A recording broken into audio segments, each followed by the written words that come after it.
So let me actually just start with a brief primer, a reminder of what ethnography is, right? So it's typically considered close observation from the point of view of the subject. What I mostly want to talk about today is what happened, and typically the professional ethnographer sort of functions as a participant observer. So they go to the consumer where she is, they're following her around, they sort of embed themselves in their subjects' lives and function in that sense as sort of a participant and observer. So mostly what I want to talk about today is what happens when you empower the consumer, the subject, to take on that role, to be both the participant in and observer of his or her own life. But let me start with a little history, a little journey down memory lane. Back in the 1920s, there was a kind of legendary guy at 3M named Richard Drew, and he was an ethnographer. So in the 20s, 3M's core product was sandpaper. And Drew went to an auto plant where they used this heavy-duty industrial sandpaper to do an ethnography, to see how it was being used. And while he was there, he noticed that the guys painting the cars, and I should say two-tone cars were all the rage in the 1920s. So the guys painting the cars would sort of go through this tedious, elaborate process of cutting out pieces of paper to shield one part of the car while they painted the other part of the car in a different color. Well, out of this observation, out of this noticing this homemade workaround to a very real need, emerged the idea for masking tape, right? So that's an example of how ethnographic work can help drive innovation and new product development. But let me give you a more current example. I'm going to show you a bunch of images from a sort of mini documentary we did for a major retail client that was trying to understand the needs and the challenges of the rural shopper. So this is Vicki. This is her daughter. And they live in Belle Plaine, Iowa. This is the general store where Vicki lives. It's a fine place, you know, to buy the occasional gallon of milk when you run out, but its selection is too small and its prices are way too high to really be a viable week-in, week-out store to meet all of their grocery needs. Now, Vicki, it's interesting, Vicki does not consider herself a coupon freak, to use her words, but she certainly has a way more organized, methodical approach to couponing than I have ever had. Now, she goes grocery shopping every couple of weeks, and I say that very deliberately because when she goes is to a large extent a product of what the gas prices are on a given day, right? I mean, her income is limited, gas prices are volatile, and it's a major trip. So when she's ready to go grocery shopping, she fills up the car. But then the duration of the trip is also a function of how long the trains are that barrel across the tracks, that cross the only route from her home to the store, right? So this is rural country.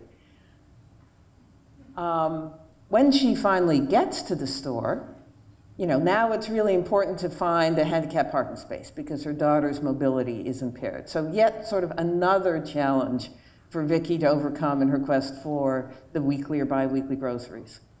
So given what a production it's been to get there, right, it's really crucial that she be able to check off every item on her grocery list, on her shopping list. So when something is out of stock, particularly if it's something she's got a coupon for and has counted on getting in bulk, it's not just an inconvenience. Like, it feels like a betrayal. Like Vicki described it in the moment of sort of seeing this item out of stock and said, you know, that's just plain rude, right? So a highly emotional and relationship-based choice of language. And all of this matters because, you know, it's a big enough deal that Vicki actually has to bring a cooler on these shopping trips to make sure that the perishable items don't spoil by the time she gets home. So there's a reason for that heavy emotional investment in the process. So why am I telling you this story? I'm telling it because this client had for years known that one of their challenges for rural shoppers was they had inventory management problems. You know, it was really a big challenge to keep their stores adequately stocked. And month after month and year after year, they would see all kinds of charts and graphs and data alerting them to this problem. But when they saw Vicki, when they saw Vicki's life, it created a degree of empathy and sort of personal accountability that hadn't been there before. And suddenly the mantra became in this company, and continues to this day, sort of, well, what about Vicki? What does this mean for Vicki? So one of the many benefits of ethnography is not just to drive innovation or new product development, but to actually build corporate empathy, to build your intuition and your sense of accountability to your customer in a way you hadn't had before. And given that at C-Space, our whole reason for being is to drive and sort of enable customer-inspired business growth, that kind of empathy is essential. So these are both traditional ethnographies, right? Both of these involved an observer. And there's no substitute for it. I mean, it is unquestionably a great approach, but it's an approach that has a certain set of challenges, right?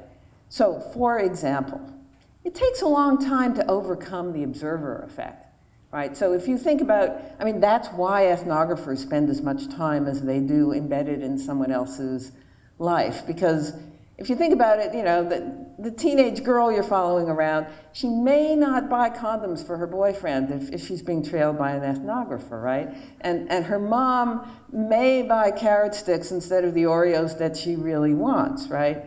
And her dad may tune into Nova as opposed to Hoarders, which is what he really wants to watch, right? So the observer effect is real and is mitigated when the consumer is his or her own observer, and I'll get into that more in just a minute. But the other thing is simply that traditional ethnography is very labor intensive, right? You're spending days, weeks, have hours and hours of content that you then have to cull through sort of for the good stuff. And while there is good stuff to be found, it's costly. It is not terribly scalable. So now we live in this world, not just of mobile ethnography apps, which I'll talk about, and journaling apps, but of Fitbits and selfie sticks and calorie counters and step trackers and heart rate monitors, right? I mean, we're living in an era of the quantified self, where we can meld passively captured data about where people are and what they're doing and what's going on in their bodies with active self-reporting through ethnography apps. So at C-Space, we have an app of our own that is used in the context of our private communities, right? So we're very agnostic about, we use any and every methodology with the goal of getting closer to consumers, including an ethnography app. And it's quite similar to what Ross showed you to many of the other apps that are out there, which is to say that people can, through text, through photographs, through videos, through audio notes, which is also extremely important, and through responses to very simple open or closed-ended questions, through any and all of those means, capture moments of their daily life. So what are the risks of that, and what are the opportunities of that? What happens when you deputize people to be their own participant observers? So let's dig into those a little bit more, some of the challenges that we've encountered and ways we've tried to address them. So the first is, if you're really in the moment, what's going to trigger you to step out of the moment to capture it, right? One thing we found is when we design assignments that have a strong sensory or emotional trigger, they tend to stick more. We get more content. So here's one example. This was some work we did with P&G. They were working on a new brand extension for a line of deodorants and antiperspirants, and they were very interested in scent. And what's the role of scent and what are pleasing scents? So we asked a bunch of our community members to just over the course of a week, anytime they encountered a scent that was in some way pleasing or moving, through text, picture, audio, video, however they wanted, to capture that moment and tell us about what the scent was, what it had elicited for them. What was really cool about this was that we got, you know, fresh paint and newly mown grass. It was not the scents you would typically associate with the category. It wasn't flowers and fresh laundry, right?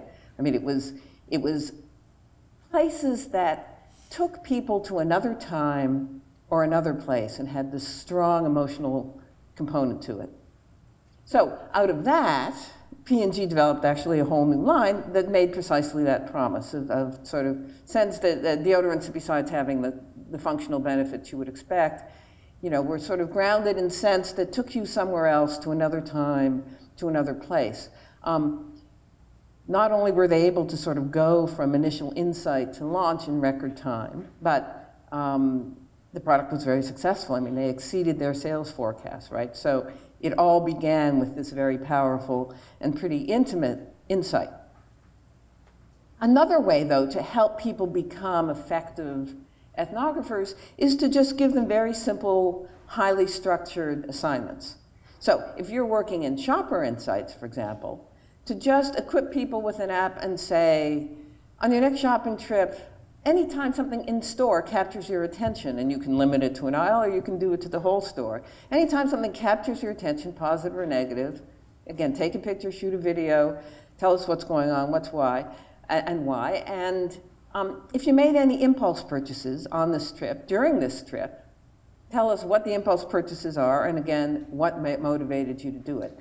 So that's very simple, it's very structured, but again, you get very actionable insight out of it in terms of what merchandising strategies are working, where, you know, what aisles are completely baffling and overwhelming, you know, where do people start to experience the paralysis of too much choice. Another example, this is Hallmark, and they have a community of moms and millennial moms, and use mobile ethnography a lot for in-home usage testing. So in the 30 days or so prior to Christmas, they just invited moms who were buying Hallmark collectibles and other sort of kids products to just photograph or video their kids every time they were using the product, and again, answer a few simple questions about it. So again, they got all this great insight into packaging challenges and the durability of the products themselves, and seeing kids use products in ways that they had not intended, all of which helped inform their product design for the next season. So here's another challenge. How can we make sure that we're not missing out on something, right? Because when you've got an ethnographer watching someone else, presumably their attention is undivided, whereas this tends to be more episodic. Well, you can't be absolutely sure, but where that sort of thoroughness really matters, one approach is to use live or streaming techniques, whether it's through ethnography apps or simply through texting apps or group texting apps, which also allow for images. So here's an example of that. Kristen is the C-Space facilitator. Kimberly is a shopper 1,000 miles away. So Kristen's sitting in our office in Boston. Kimberly is somewhere, I think, in the South. And she's going bra shopping. And boy, I'm talking about bras a lot today, I'm realizing. But that's neither here nor there. So Kimberly's in the store, and Kristen is with her, and through the mobile device, Kimberly is showing us what she's seeing, right? So she's showing us this very chaotic looking bra tree, and she's commenting on how hard it is to find the right size. She's also sharing what the conversation she is overhearing from disgruntled employees who are talking about the fact that there's no manager in the store that day. So in essence, this is a virtual shop along, right? And it can happen one-to-one. We've also done it with groups of shoppers. So on Black Friday, we had this sort of massive effort where small groups of people for whom Black Friday shopping is kind of a major sport, you know, were in small groups that they invited us to so we could see them communicating with one another as they were mapping out their day. So here we're marrying a bit of the self-reporting with some of the passively captured latitudinal and longitudinal data. So now we know which store. Number one, we're certain that she is in the store, which is very helpful in terms of ensuring data quality. And we also know which store has a problem with employees not showing up and a really terrible bra aisle.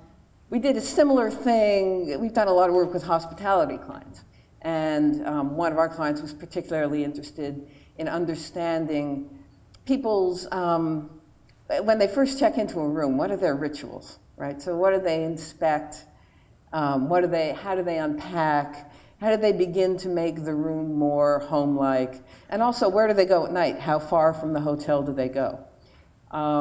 So again, doing a mobile ethnography app, we had people journal and chronicle these experiences, got a lot of great stuff, but also got, I remember seeing this one video of a guy surveying his room and pointing out this sort of Bates Hotel-like, this sort of creepy water stain on the wall that made him feel not terribly at home or comfortable. And so again, in almost real time, just by capturing the latitude and longitude in the course of doing this work, we are getting some very actionable information about a specific property for this company to deal with. Okay, so there's lat and longe, and then there's longitudinal. What you're looking at here is a completely indecipherable timeline. It's one of about 40 that we captured on behalf of HealthNet, which is a major California health insurer. And they had about 40 members of their private community over the course of 3 months journal the whole process during the open enrollment period for the Affordable Care Act, chronicle the whole process of researching, choosing, enrolling, paying for, and then receiving services from a new health insurer. This was, and interestingly, the work was sponsored not by Consumer Insights, not by the brand managers, but by the customer experience people within the organization. And it yielded fabulous insight about the customer experience. I mean, initially, people's experience was great. They sort of liked the price, they liked the pictures, it was all very friendly and welcoming.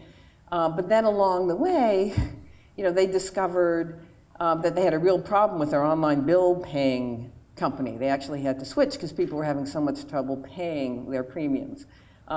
They began to discover where there were big gaps in the information that people needed. They weren't getting the information they needed when they needed it. They derived a whole lot, and they discovered that people were mostly sticking with them out of inertia and based on price and price alone, which is a very tenuous sort of relationship to have. So based on all of that learning derived from this 3-month-long project, they just completely overhauled their communications. They developed a bunch of new web tools, their positioning, and what, the jury is still out, but they were certainly what they're hoping to achieve was both better acquisition and retention during the 2016 open enrollment period. So I guess the beauty of mobile ethnography apps is that, for most of us, the customer experience is not a simple linear sequential journey, right? It's an aggregation of moments, and some of them are quite ordinary, and some of them are quite transformative. So the beauty of having a mobile-based tool to help you capture those moments is that you sort of find out where are the opportunities for us as a company or a brand to insert ourselves into the process in a meaningful way, to actually be of use when the need arises in the moment. And I think there's just no substitute for mobile work when you get that. This, by the way, I stole from Google, and I urge you to check out the Think with Google site because they've been doing some really interesting work around this. So, final question, can we trust what we're seeing and hearing? Coming back to Hallmark, I mean, the short answer is actually, I think, yes, right? Coming back to Hallmark, they do lots of work to understand what do moms put in their kids' Christmas stockings, what do they put in their Easter baskets, and they get answers like, educational things like books, and, health-related things like toothbrushes. And a little bit of candy. Well, this is what a little bit of candy looks like, right? And so even had an ethnographer been there to see that, the ethnographer probably wouldn't have heard the mom characterize it as a little bit of candy, right? So again, there's great, so what this sort of illustrates is this notion of when you empower consumers to be their own ethnographers, you get not just their observation, but then you start to get their own reflection on what they've observed. So for example, on the left, this is a picture of the interior of someone's refrigerator. We were having people, you know, scan barcodes and show us what was in their fridge and what was in their pantries and talk about their purchasing and eating habits and so on. And we noticed we were hearing a lot of like, I thought I was a pretty healthy eater until I did this. And so the beauty of having a long-term relationship, of doing ethnographic work in the context of a larger and long-term relationship, is that it affords opportunities for reflection. You're getting both the in-the-moment observation, but then you're getting the subject's own reflection on what he or she has done. You can also, with mobile ethnography apps, enlist the sort of correcting eyes of others, right? So the woman, you know, in this case, the person would say, oh yeah, here's what I've got. I got yogurt and celery and skim milk. But then you've also, you know, what we have on occasion done is say, okay, now pass the phone to your roommate or your partner or your kid and have them comment on what you just told us, right? So we get this heavy dose of reality. We get some really interesting interplay. And we get another way of sort of compensating for the observer effect. We've done a lot of really intimate kind of ethnographic work. And I think we've done it on the strength of having durable, intimate, long-term relationships with consumers. So we've had, you know, we've had women take us into the changing room at the Gap while they're trying on new jeans to comment on the fit. Again, bras, again, we've had women show us bras and different fits of bras and how they work with different clothes. We've had teenage girls show us use sanitary pads and talk about the problems associated with that. So again, very intimate content that is invaluable for kind of humanizing and internalizing the consumer within the walls of your company. So, but to do that, you need to earn the right to ask. So I just want to close with some thoughts on how do you develop trust with the consumers you're trying to work with. One is to find ways to develop long-term relationships. I mean, at C-Space, we typically do it through private communities, but there are other ways as well, whether it's just periodic check-ins or, you know, monthly dinners or whatever. A second way is by being overt about who you are. Nobody likes talking to a cipher. Nobody likes talking to a black box. And in our experience and in our research, we have found that people are far more candid, forthcoming, thorough, and helpful in what they offer when they know who they're talking to. A third thing that's really important is to model what you're looking for. So if we're asking people to share some really private stuff, we need to put some skin in the game ourselves. So our facilitators typically will demonstrate that same sort of behavior, not in a leading way, but in an illustrative sort of way. It's really important to test your interpretations. And again, if you've got a long-term relationship, whether through an app or a community or some other way, it's great to be able to circle back and say, so here's what we noticed, here's what we're learning from you. Is that right? Did we get it right? What are we missing? What did we misinterpret? And then finally, wherever possible, to close the loop, to sort of reinforce people and say, so here's what we learned from you, here's what we're doing about it as a company or a brand. That's incredibly motivating and is far greater compensation than any sort of monetary compensation, which of course we also offer. Above all, though, I think the value of doing this sort of work is to recognize what we need all the time to recognize, which is we're not necessarily our customers, right? It's very easy to think, oh, I shop, you know, I wear shoes. This is just an excerpt from another study Hallmark did, where just in the course of a single day, they asked people once an hour to take a photo or video of what they were doing, well, just what was going on. And this woman is a woman who every morning gets up at the crack of dawn, goes either to the CrossFit gym or out for a heavy-duty power walk with her friend, and then to celebrate her accomplishment buys a box of donuts and knocks them all back.